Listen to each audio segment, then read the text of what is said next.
Mes frères et sœurs, bonjour. Nous sommes contents pour que nous retrouvions encore matin pour nous continuer à étudier la parole de Dieu. Jeudi, nous allons étudier le leçon lundi. Pas bien que nous avons étudié le leçon 4 qui a pour titre Une alliance éternelle. Et verset de mémoire là, il trouvé dans Genèse chapitre 17, le verset 7, qui se lit comme suit. J'établis mon alliance entre moi et toi et ta descendance après toi dans toutes ces générations, comme une alliance perpétuelle pour être ton Dieu et celui de ta descendance après toi. Je dis à nous pas l'étudier leçon lundi, il y a un verset de mémoire qui c'est Genèse chapitre 17, le verset 1er, qui dit alors qu'Abraham avait 99 ans, le Seigneur apparut à Abraham et lui dit, je suis le Dieu puissant, marche devant moi et sois intègre. Genèse chapitre 17, le verset 1er, et leçon lundi, il y a pour titre El Shaddai.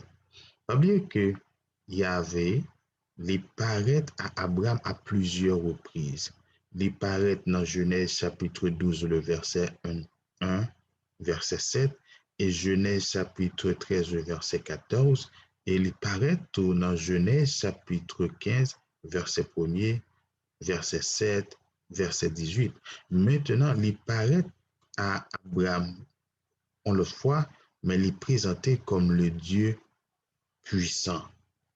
Non, ça l'est utilisé à deux expressions près, uniquement dans le livre Genèse et l'est utilisé tout dans le livre Job. Non, Dieu puissant, l'est d'abord composé de El, qui sont un nom fondamental de Dieu, que est utilisé parmi les Sémites. Bien que signification exacte non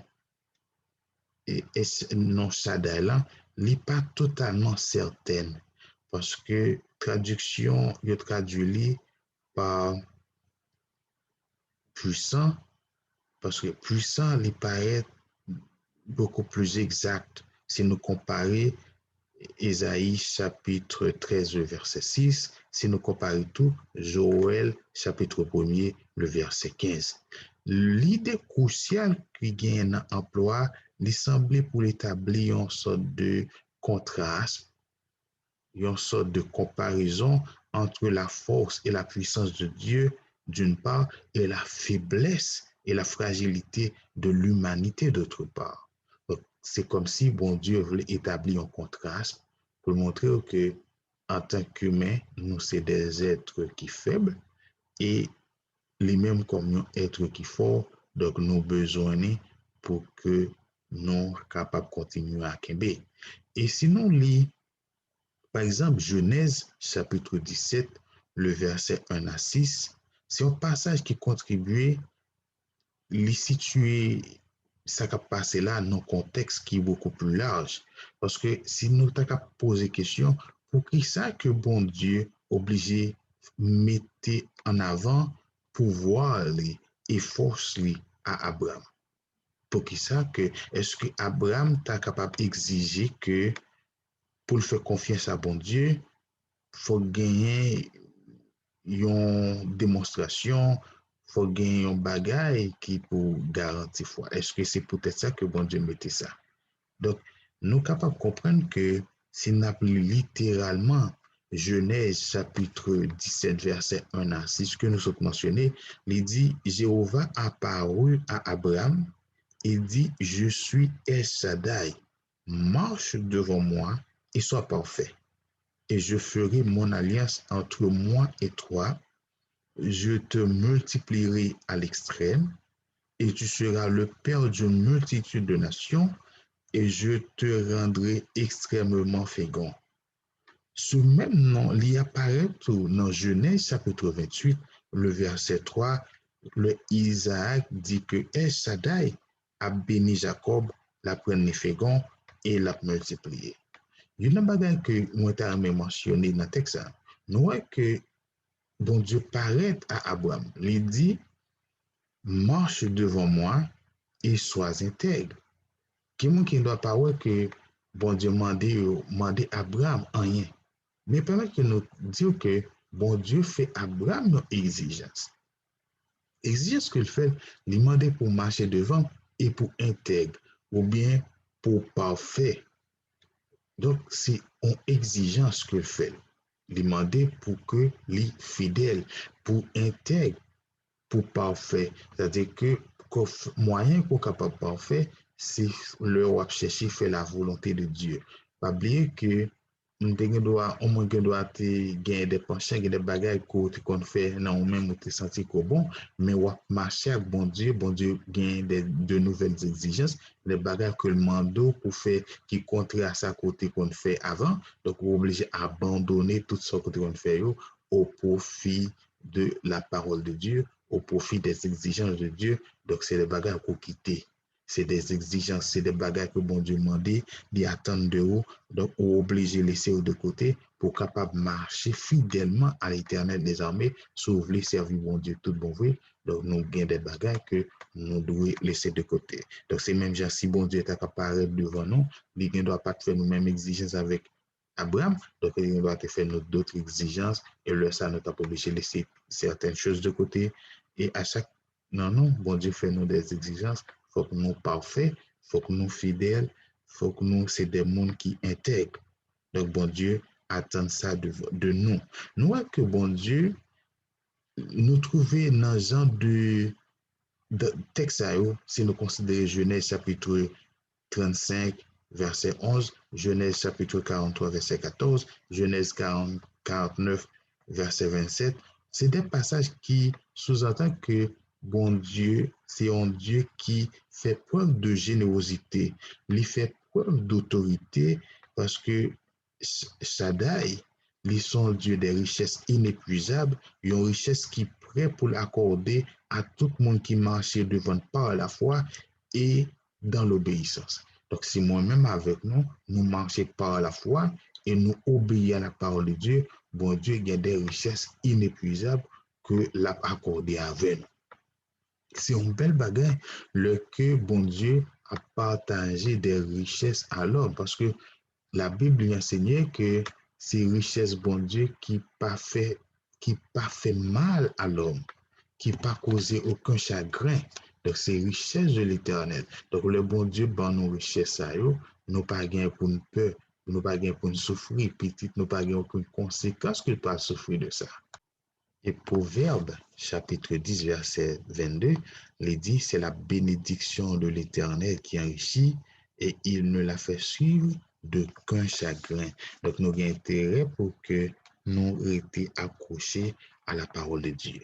Il a toujours dit que on fleur ou on me changer non rosin, parfum a toujours été même bagaille.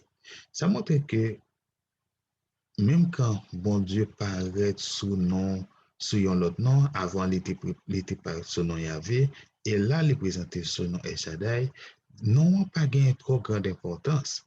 Donc, c'est qui ça que ça t'apparaît, s'il t'apparaît comme un Dieu faible, un Dieu et fragile, est-ce que ça t'a pas gagné, il t'a pas joué sous forme de réconfort que nous sommes capables de trouver dans l'éternel si tu as parlé de son nom? Est-ce que ça t'a pas suscité que nous pas fait trop confiance? Est-ce que ça t'a pas joué un rôle en termes de confiance, en termes de foi? Moi, tu es capable de dire non parce que en plus le monde qui a gagné un beau nom, en plus le monde qui a gagné un paquet de belles noms, mais il n'est pas capable de nous saluer, il n'est pas capable d'aider nous vraiment.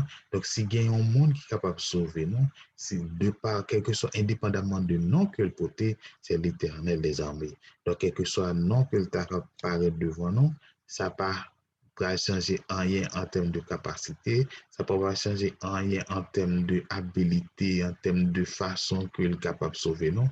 Il est capable de sauver nous de tout moyen parce que tout ça qui existait, il existait pour bon Dieu et par bon Dieu. Donc c'est lui qui crée tout bagaille. Si bon créateur, c'est seulement bon Dieu qui est créateur, pas gain d'autres créateurs. Donc quel que soit nous, nous devons concentrer nous sur l'éternel des armées, restaurateur de nos âmes. Donc c'est bon Dieu qui permet que quel que soit côté que nous y aujourd'hui, nous sommes capables en vie et en santé pour attendre la parole de Dieu pour que nous étudions ensemble. Donc, quel que soit nous, les pas porter pour nous aucune consolation ou espérance si bon Dieu est capable, si bon Dieu te paraît comme le Dieu fragile ou le Dieu faible. Nous devons remplacer, si nous remplacer Dieu puissant par d'autres, par l'autre nom que nous souligner Dieu fragile, Dieu faible, est-ce que ça t'a pas gagné un impact sur foi nous ou bien confiance nous t'as capable changer d'une manière ou d'une autre dans bon Dieu? Est-ce que ça t'a pas gagné un impact vraiment? Est-ce que non, ça c'est lui qui bat nos réconfort ou bien c'est réconfort nous retrouver dans bon Dieu indépendamment de nous?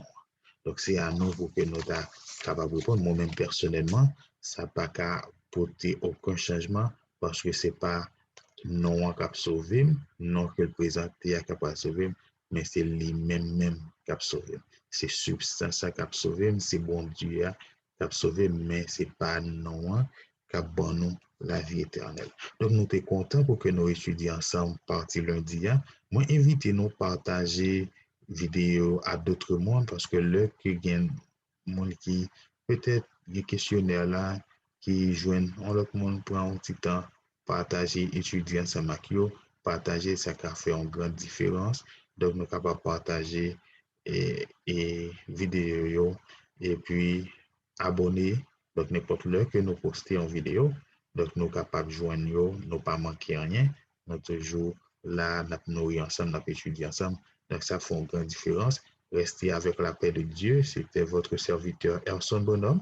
Nous allons nous rendez-vous à la prochaine pour une autre étude similaire.